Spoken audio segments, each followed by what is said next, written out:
अस्सलाम वालेकुम एवरीवन। इस क्लास में हम सीखते हैं पार्ट्स ऑफ स्पीच के डिफिनेशन के बारे में।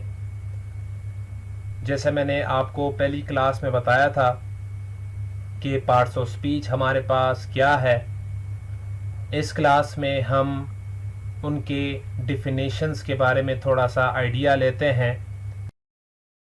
अगर आप लोगों को पार्ट्स ऑफ स्पीच की समझ नहीं आती तो उसके लिए मैंने अलग से वीडियो बनाई है, तो वो जाकर पहले आप देख लें कि पार्ट्स ऑफ स्पीच हमारे पास क्या है, उसके बाद डिफिनेशंस की तरफ आए।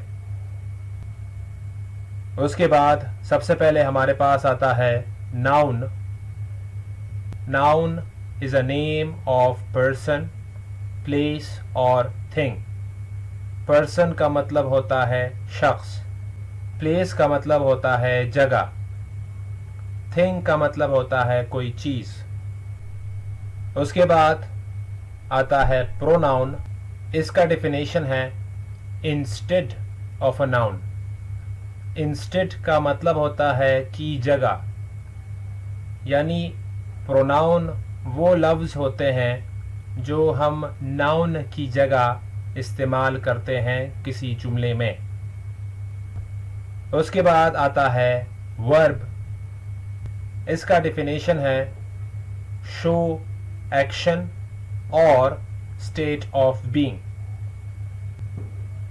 एक्शन का मतलब होता है कोई काम, स्टेट ऑफ बीइंग का मतलब होता है हालत। उसके बाद आता है एडवर्ब। इसका डिफिनेशन है डिस्क्राइब वर्ब, एन एडजेक्टिव और एन एडवर्ब। डिस्क्राइब का मतलब होता है के बारे में बताए, यानी कि एडवर्ब हमारे पास कुछ ऐसे लफ्ज होते हैं जो हमें वर्ब के बारे में, एडजेक्टिव के बारे में और एडवर्ब खुद के बारे में थोड़ा और इंफॉर्मेशन हमें देते हैं। उसके बाद आता है एडजेक्टिव।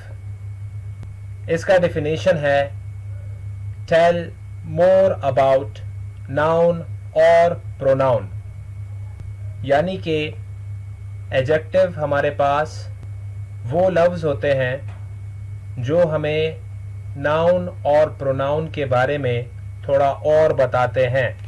एडजेक्टिव हम सिफत को कहते हैं, अच्छाई बुराई हमें बताता है एडजेक्टिव। उसके बाद आता है प्रेपोजिशन। इसका डिफिनेशन है शो प्लेस। इसका मतलब है प्रेपोजिशन हमें जगह बताता है। उसके बाद आता है कंजंक्शन।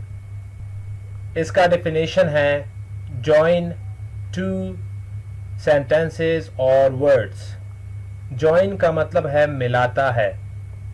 कंजंक्शन ऐसे लफ्ज होते हैं इंग्लिश में जो दो जुमलों को मिलाए या दो अल्फाजों को मिलाता है। उसके बाद सबसे आखिर में हमारे पास आता है इंटरजेक्शन। इसका डिफिनेशन है शो फीलिंग, यानी कि इंटरजेक्शन हमें एहसासात बताता है।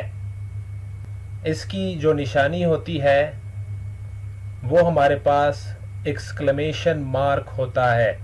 एक्सक्लेमेशन मार्क हम इस तरह के निशान को कहते हैं, अगर लिखाई में आपको इस तरह का कोई निशान नज़र आए तो आप समझ जाओ कि वो इंटरजेक्शन है। एक्सक्लेमेशन मार्क हम इस तरह के निशान को कहते हैं। अच्छा, उसके बाद हमारे पास, मैं दोबारा बता दूं, इस क्लास में सिर्फ मैंने पार्ट्स ऑफ स्पीच के डिफिनेशंस लिखे हैं। आई होप इस क्लास में आपको पार्ट्स ऑफ स्पीच के टाइप्स के डिफिनेशंस की आपको समझ आ गई होगी। Thank you very much.